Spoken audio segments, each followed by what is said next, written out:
Las Vegas, Nevada. MGM Grand Garden Arena. 16 mars 1996. Samedi soir, à 21h. L'air à l'intérieur de l'arène est électrisé. 16 325 personnes ont rempli chaque siège disponible. Ce n'est pas juste un combat de plus. C'est la rédemption. C'est une seconde chance. C'est Franck Bruno qui tente de prouver que le cauchemar de 1989 n'était qu'une erreur, une mauvaise nuit, un moment de faiblesse qui ne définit pas qui il est vraiment. Franck Bruno, 1,91 mètres de hauteur, 117 kilos de muscles britanniques, l'actuel champion du monde des poids lourds, WBC. Oui, champion. Il a enfin réussi. Après 3 tentatives frustrantes pour le titre mondial, après avoir été mis au tapis par Tim Witherspoon, après avoir été détruit par Mike Tyson la première fois, après avoir perdu contre Lennox Lewis, Franck Bruno a enfin battu Oliver McCall et a ceint la ceinture autour de sa taille. Il a 34 ans. C'est l'apogée de sa carrière. C'est le moment qu'il a attendu toute sa vie. Et maintenant, Mike Tyson veut lui arracher cela. Mike Tyson, un miracle aux 68 mètres de hauteur, 100 kilos de fureur compressée, l'homme qui fut autrefois invincible, l'homme qui a détruit 37 adversaires en 44 combats, dont 33 par knockout, l'homme qui est allé en prison pendant 3 ans et en est sorti encore plus dangereux. Tyson a passé 1993, 1994 et 1995 enfermé. Maintenant, il est de retour. Il est revenu affamé, en colère, avec quelque chose à prouver. Et il veut la ceinture de Bruno. Il veut montrer au monde que la prison ne l'a pas brisé, qu'il est toujours l'homme le plus dangereux de la planète. La conférence de presse a eu lieu 3 jours plus tôt. La salle de presse du MGM était bondée de journalistes, de caméras, de flashs qui explosaient comme des feux d'artifice. Franck Bruno est entré le premier, vêtu d'un costume impeccable, souriant, confiant. Il n'était plus le même homme qu'en 1989. 7 ans s'étaient écoulés. Il avait mûri. Il s'était entraîné différemment. Il était mentalement et physiquement plus fort. Il était le champion maintenant, pas le challenger. Cela changeait tout. Les reporters ont crié des questions. « Franck, vous n'avez pas peur d'affronter Tyson à nouveau ?» Franck a levé la main pour demander le silence. « Laissez-moi vous dire une chose. 1989, c'est loin. J'étais jeune, inexpérimenté, nerveux. Tyson m'a eu cette nuit-là. Mais c'était alors. Maintenant, je suis champion. Je me suis entraîné spécifiquement pour ce moment. J'ai étudié chaque mouvement de Tyson, chaque schéma, chaque faiblesse. Et je vais vous dire quelque chose que je veux que vous notiez. Cette fois, c'est Tyson qui tombe. Ce n'est pas moi qui vais tomber. C'est lui. » Le silence s'est abattu sur la salle. Les journalistes se sont regardés. Certains ont souri nerveusement. D'autres ont griffonné furieusement sur leur carnet. C'était le titre qu'ils voulaient. C'était la citation qui vendrait des journaux.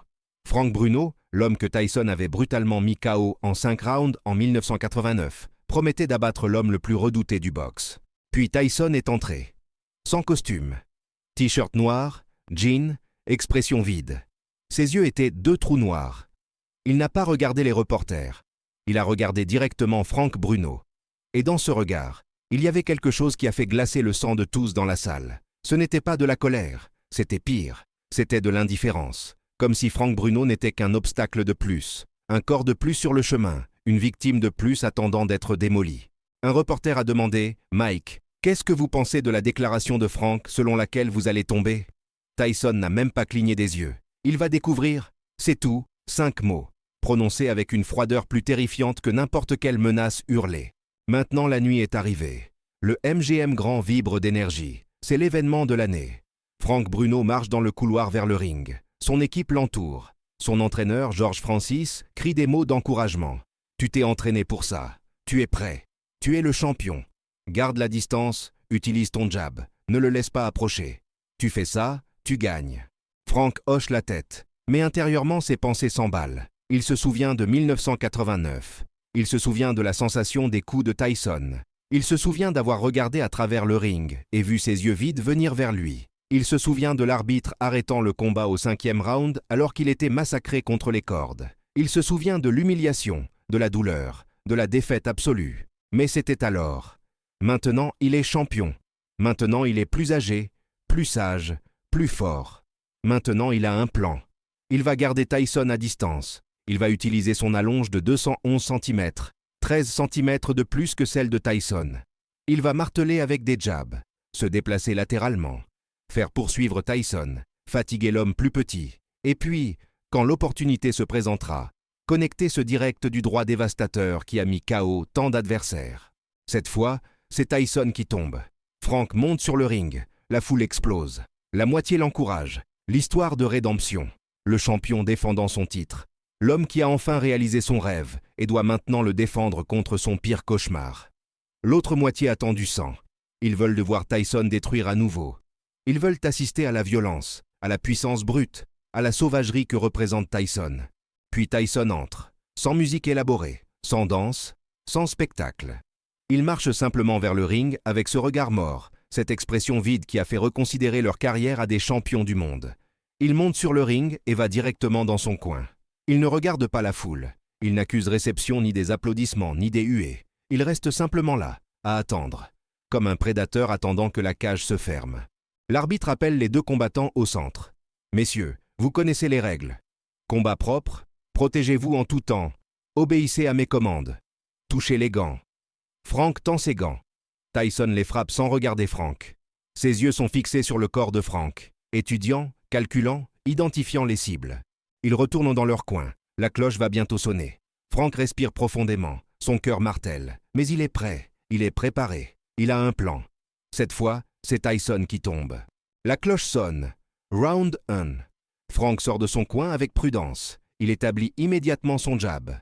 1, 2, 3 jabs rapides, gardant Tyson à distance. Son plan fonctionne. Il utilise son allonge. Tyson avance, mais Frank se déplace latéralement, lance d'autres jabs, maintient la distance. Les 30 premières secondes passent. Frank est confiant. Il y arrive. Il contrôle le combat. Tyson arrête d'avancer. Il reste immobile au centre du ring. Ses yeux se verrouillent sur Frank. Et quelque chose change. La température sur le ring chute. Frank le sent. Tout le monde le sent. Tyson ne marche plus simplement en avant. Il se prépare. Il charge. Tyson fait 2 pas explosifs en avant. Frank lance un jab. Tyson l'esquive d'un mouvement de tête minimal, presque dédaigneux. Il est maintenant à portée. Frank essaie de reculer, mais Tyson est déjà là. Le premier crochet gauche de Tyson atteint les côtes de Frank. Le son est comme une batte de baseball frappant un sac de ciment. Frank sent ses côtes se comprimer. La douleur explose à travers son corps. Il essaie de s'éloigner. Tyson ne le laisse pas faire. Il est collé à Frank maintenant. Crochet gauche au corps, uppercut droit à la tête, crochet gauche à la mâchoire. Les combinaisons de Tyson sont une violence chorégraphiée. Chaque coup est lancé avec une intention meurtrière. Chaque frappe est conçue pour causer un maximum de dommages. Frank essaie de se couvrir, essaie de se défendre, mais les coups viennent d'angles qu'il ne peut pas voir, avec une vitesse qu'il ne peut pas suivre. Un uppercut droit de Tyson traverse la garde de Frank et le touche directement au menton. La tête de Frank part en arrière. Ses jambes tremblent. Il est blessé, gravement blessé. Et seulement 15 secondes se sont écoulées depuis que Tyson a commencé son attaque. La foule rugit. Frank recule, mais ses jambes ne répondent pas correctement. Il chancelle. Tyson le poursuit comme un requin sentant le sang dans l'eau. Un autre crochet gauche, un autre uppercut droit. Frank est aux cordes. Sa garde est brisée. Ses bras sont lourds. Il essaie de survivre. Tyson fait un pas en arrière. Pendant un instant, Frank pense qu'il a une pause, qu'il peut récupérer, qu'il peut reprendre ses esprits. Mais Tyson ne fait que créer de la distance pour le coup final. Il plante ses pieds, tourne son corps et lance un uppercut droit qui voyage du sol jusqu'au menton de Frank, avec toute la force que 100 kilos de muscles explosifs peuvent générer. Le coup connecte. La tête de Frank part violemment en arrière. Ses yeux se révulsent, ses jambes cèdent complètement. Il tombe dans les cordes, puis glisse vers le bas jusqu'à s'asseoir sur la toile. Son dos contre les cordes, ses bras pendant mollement le long de son corps. Il est conscient, mais son corps ne répond plus. Ses yeux sont ouverts, mais il ne fixe rien. L'arbitre ne commence même pas le compte. Il fait immédiatement signe au médecin et arrête le combat. 50 secondes dans le premier round. KO technique. Mike Tyson est le nouveau champion du monde des poids lourds, WBC. Le MGM grand explose dans le chaos.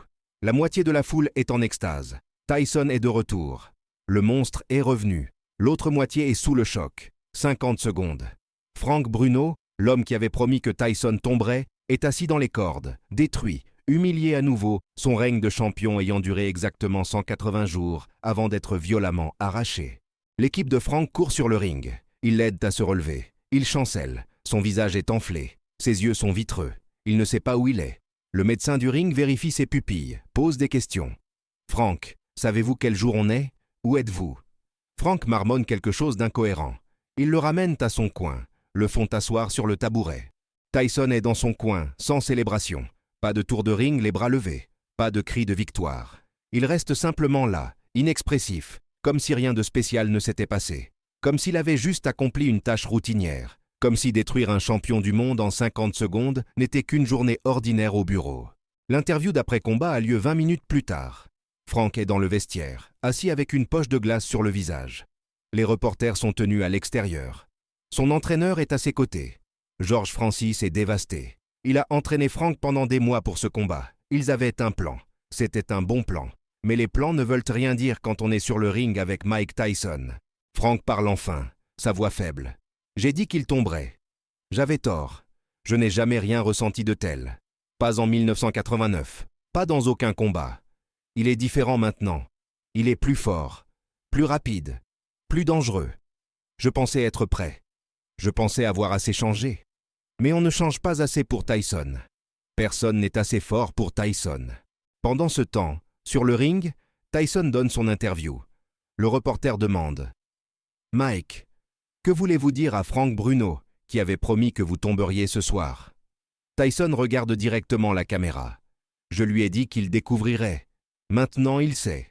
Il y a un pouvoir dans ce monde qui ne peut pas être entraîné, ne peut pas être préparé, ne peut pas être vaincu par la volonté ou le désir.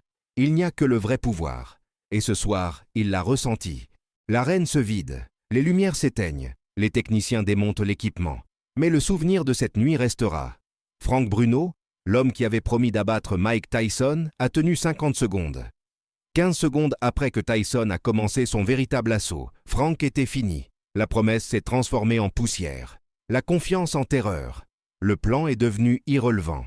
Dans les années suivantes, Frank Bruno prendra sa retraite de la boxe. Il luttera contre la dépression, contre le trauma d'avoir été détruit 2 fois par le même homme, d'avoir vu son rêve lui être arraché en moins d'1 minute. Il finira par trouver la paix, devenant une figure aimée en Grande-Bretagne. Un homme que les gens respectent, non pas pour ses victoires, mais pour son courage d'avoir affronté l'impossible 2 fois. Mike Tyson continuera sa carrière, gagnant et perdant, montant et tombant, devenant une figure tragique et fascinante dans le sport. Mais cette nuit-là, le 16 mars 1996, il a rappelé au monde ce qu'il était vraiment. Pas seulement un boxeur, pas seulement un combattant, mais une force de la nature, un ouragan avec des gants de boxe. Un homme dont le pouvoir transcendait la technique, la stratégie ou la préparation. Frank Bruno avait promis que Tyson tomberait. 15 secondes plus tard, il a ressenti le vrai pouvoir. Et ce pouvoir ne peut pas être vaincu par des mots. On ne peut que le survivre, si on a de la chance.